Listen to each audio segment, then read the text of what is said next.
Right, hello AP Calculus BC students. Our notes for today are going to be on page 12, and we are going to be covering two different topics over the next couple of days. It's topic 3.4 and 3.6. We are going to be covering inverse trig and higher order derivatives. Inverse trig, we have a lot of new formulas to look at. Well, I call them formulas, but it's really just how to find the actual derivative of inverse trig. And then higher order derivatives is just finding the derivative multiple times over and over again. So today's video is going to be a short one. We're only going to get through example 3. And so let's get started. Example 1 starts us with this triangle off to the side here. We are going to need to know this side of the triangle. We're going to have an expression for it. So I actually want to start with finding that. To help us create an equation, I'm going to call this side A. I'll use a little a using correct geometry rules. And so to find an expression for this side of the triangle, I'm just going to use Pythagorean theorem. So we have a squared plus b squared equals c squared. And so by solving for a, I end up with a squared equals 1 minus x squared, and then I can square root both sides, and we get the square root of 1 minus x squared. Now I don't need plus or minus because we're talking about an actual triangle here. So this side is the square root of 1 minus x squared. We're going to need that in just a moment. So example 1 says consider the function y equals the inverse sine of x. We want to find the derivative, okay? We're going to use the skills from 3.3.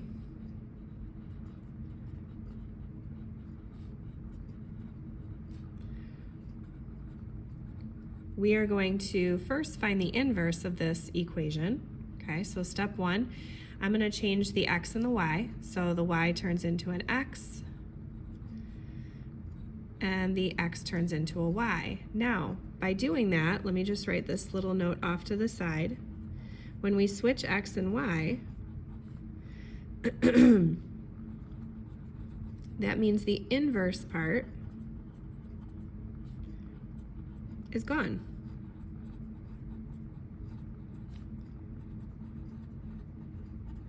So that's kind of nice. When we switch the x and the y, the inverse part is gone and no longer needs to be written, okay? Now, I'm going to set it to where I have sine of y equals x, and I'm going to put that x over 1, remembering that sine is opposite over hypotenuse. Okay, keep that in mind. So I just sort of put that on the left side, that on the right side. Now, step 2, I'm going to actually find the derivative of the inverse function. So the derivative of sine is cosine, but don't forget implicit differentiation. We just took the derivative of the y piece, so we have to remember dy dx. The derivative of x over 1, or just x, is just 1. Okay? Now I'm going to solve that for dy dx, and I get 1 over cosine of y. Okay, that's my derivative. Now, remember that cosine is adjacent over hypotenuse. So when I go to put this in, if I'm at the angle y, that's here, okay, adjacent would be this piece here over the hypotenuse, which is just 1. So in this fraction here, I have the adjacent piece over 1, okay, so I have 1 over adjacent over hypotenuse, okay, and by just doing basic reciprocal rules, we'll just leave this like that. And that's our derivative. Now, what we basically just did was we derived the formula, so to speak, of the derivative of sine. So let's take a look at this chart here. You'll notice that this matches what we have here, okay? So that's essentially how we find the derivative, just be using basic right triangle trig. The derivative of sine looks like this. The derivative of cosine looks like this. We'll want to memorize these, but I will say Mrs. Anschicks told me that on the AP test, these two are the most popular, okay, sine and tangent. That's why they're probably listed first in the table. This might be something that you want to create a flashcard on, okay? All right, let's take a look at example 2. All right, it says the graph of h of x is given above. If f of x is the inverse sine of x over h of x, find f prime of root 3 over 2. Okay, well, in order to find f prime of root 3 over 2, I have to find f prime. Okay, so I'm going to start by finding the derivative of f. Okay, so f prime of x. In order to do that, I have to use the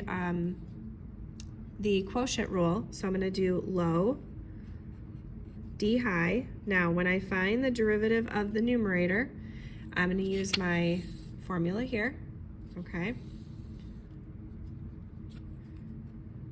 1 over square root of 1 minus x squared. Now you might be asking, well, Mrs. Victor, why are you putting a 1 in the numerator and not a u prime? Well, remember that the u prime is just if there's the chain rule needed, and there's a 1 in front of the x, so if you were to do the chain rule, it would just be times 1. So that's why I have a 1 in the numerator there.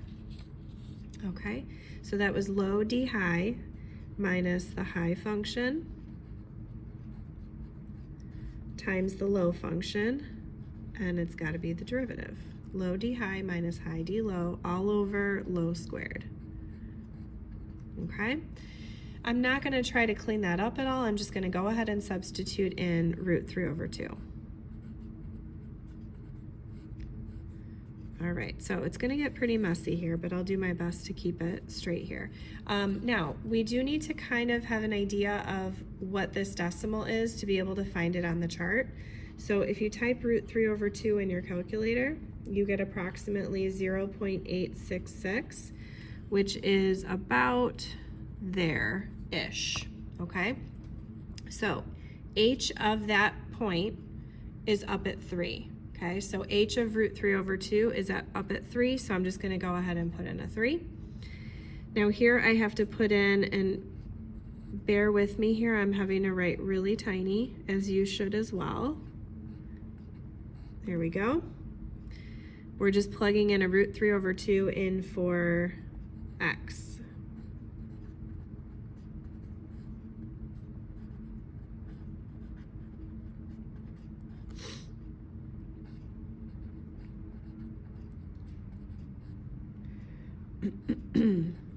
Okay, on the bottom I could put a 9 there since we know that h of root 3 over 2 is 3. Let's keep going. So I just substituted in root 3 over 2. Now this bigger set of parentheses here, I can simplify that to 1 over the square root of 1 minus 3 over 4, and I'll simplify that off to the side in just a second. Sine inverse of root 3 over 2, think about your unit circle. Where is sine root 3 over 2? If you're looking at the unit circle, sine of root 3 over 2 is up here, and that's at pi over 3. Now, h prime of root 3 over 2, again, we're looking here. If we're looking at the derivative, the slope is 0, so I'm just going to put in a 0 there. And then that's over 9, 3 squared. All right, we're almost done simplifying. Excuse me. Now this part over here, I'm going to do that off to the side. So I'm going to do the denominator first. 1 can be seen as 4 over 4. That simplifies to the square root of 1/4, which simplifies to just 1/2. But remember that it was 1 over that, so now we have 1 over 1/2, which is just 2. So this whole part here becomes a 2. So I have 3 times 2. This part is 0 over 9, so I have 6 over 9, which is 2 over 3. Whew, lots of work for just one problem. All right, so hopefully that made sense. We're just using the quotient rule. We're also using our new derivative of the inverse, substituting in root 3 over 2, and then just using our simplification rules. All right, so let's turn to the next page, page 13, and let's get that first example done. As you can see, it doesn't have a lot of space because it's not going to take up a lot of room. So it says write the equation of the line tangent to the function f of x equals tangent inverse of 3x when x equals 1/3. Well, as you guys know, we've done this many times. When we need to find the equation of a line that is tangent, we have to find a point and a slope. All right, so to find the point, I don't need to do the derivative or anything. I just need to substitute in 1/3 in for x. So I have tangent inverse of 3 times 1/3. That is, of course, you know what? Sorry, let me use correct notation. I want to make sure I'm always doing that for you guys. So here we're just finding f of 1/3. I apologize for that. So 3 times 1/3. So we're just substituting in 1/3. That is, of course, tangent inverse of just 1.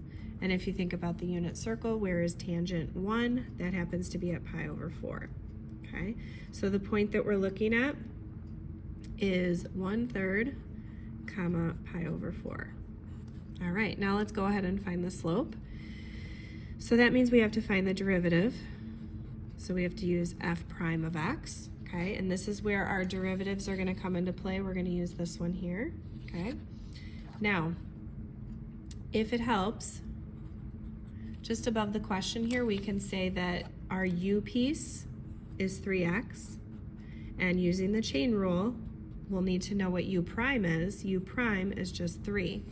So when you go to use your formula, the 3 is gonna go in the numerator, and then the regular u is gonna go in the denominator. So it's gonna look like this.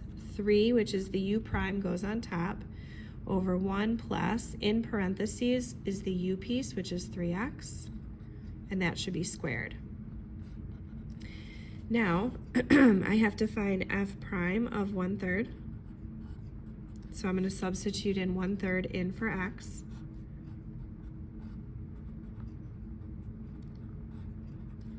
Okay, and this becomes 1. 1 squared is still 1 plus 1, so we have 3 over 2 for the slope. All right, so then we can write our equation. Y equals 3 over 2 times x minus 1/3 plus pi over 4. And that's our tangent line equation. All right, that's where we will stop today. Tomorrow's video is going to be another fairly short one, and it's going to be on higher order derivatives. Have a great rest of your day. Bye.